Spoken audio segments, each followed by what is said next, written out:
पर जम्मू कश्मीर के पुंछ और राजौरी में हाई अलर्ट जारी किया गया है।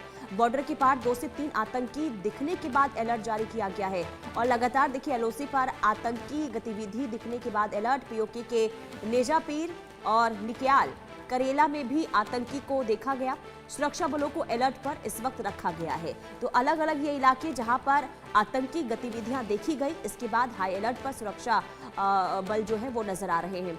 हमारे साथ आशिक बने हुए। आशिक, देखिए राजौरी की अगर हम बात करते हैं वो पहले से संवेदनशील रहा है और ऐसे में 2 से 3 आतंकियों के देखे जाने के बाद वहां पर अब कैसे सर्च ऑपरेशन कंडक्ट हो रहा है?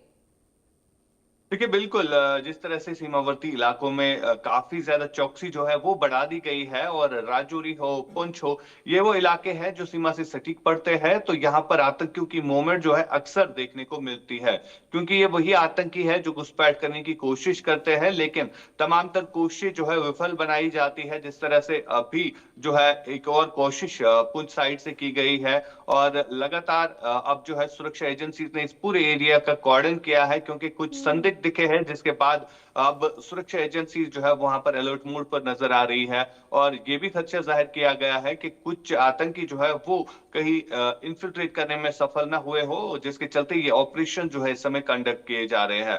फिलहाल घाटी में इस तरह के हालात जो है पूरी तरह से बने हुए हैं। चाहे हम कश्मीर घाटी की ही बात करें या जम्मू रीजन की बात करें, जो कि सीमावर्ती इलाके हैं, वहां पर 24 घंटे जो है सुरक्षा एजेंसी अलर्ट मोड पर है, क्योंकि लगातार आतंकियों के द्वारा जो है इन्फिल्ट्रेट करने की कोशिश जो है काफी टाइम से की जा रहे हैं, जिन्हें विफल बनाया जा रहा है। और इसी तरह की कोशिश जो है पुंछ राजौरी सेक्टर से भी की गई है, जिसे सुरक्षा बलों ने जो है नाकाम बना दिया है। जी बिल्कुल। और देखिए अब पीओके के अलग अलग हिस्सों में भी गतिविधियां काफी बढ़ती हुई आतंकियों की नजर आ रही है। आशिक, कुल मिलाकर इस वक्त काफी चुनौती सुरक्षा बलों के सामने है कि कैसे आतंकियों पर प्रहार किया जाए, क्योंकि देखिए अब आने वाले दिनों में जो ठंड है और भी ज्यादा बढ़ जाएगी और ऐसे मौसम में ऑपरेशन को कंडक्ट करना बहुत बड़ी चुनौती होती है सुरक्षा बलों के सामने। तो उससे पहले, यानी कि जब बर्फबारी हो उससे पहले कैसे इन ऑपरेशन को खत्म किया जाए और कैसे आतंकियों तक पहुंचा जाए, इसे लेकर क्या अब आगे कोई और रणनीति तैयार की गई है क्या आशिक?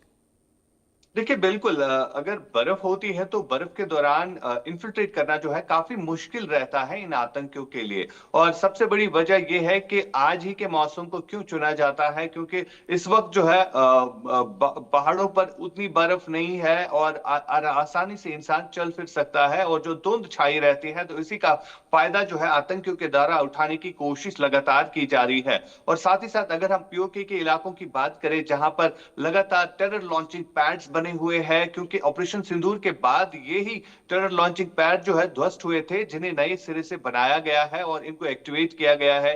कई सारे वीडियोस सोशल मीडिया पर आ गए जिसमें ये आतंकी ट्रेनिंग लेते हुए जो है नजर आ रहे थे। लेकिन अब जो है जिस तरह से सुरक्षा बलों की तरफ से पूरी चौकसी बढ़ा दी गई है इन सीमावर्ती इलाकों में, यानी जीरो इन्फिल्ट्रेशन जो है वो इंश्योर की गई है, जिसके चलते जब भी कोई प्रयास करता है या तो उसे मारा जाता है या वो वापस चला जाता है। यानी इस तरह की सेफ्टी सिक्योरिटी जो है एलओसी के एरियाज में बनी हुई है, जहां पर बॉर्डर सिक्योरिटी फोर्सेस के अलावा इंडियन आर्मी के जवान जो है वो अलर्ट दिख रहे हैं। और लगातार जो है जिस तरह से टेरर लॉन्चिंग पैड्स पर एक्टिविटी देखने को मिल रही है, तो उस पर लगातार नजर जो है वो बनी हुई है। चाहे हम थर्मल इमेजिंग की बात करें, ड्रोन्स की बात करें या वेपन्स जो जी भारतीय सेना के पास है, तो उनका इस्तेमाल जो है किया जा रहा है, ताकि ठीक जीरो है। इन्फिल्ट्रेशन जो है वो इंश्योर हो जाए।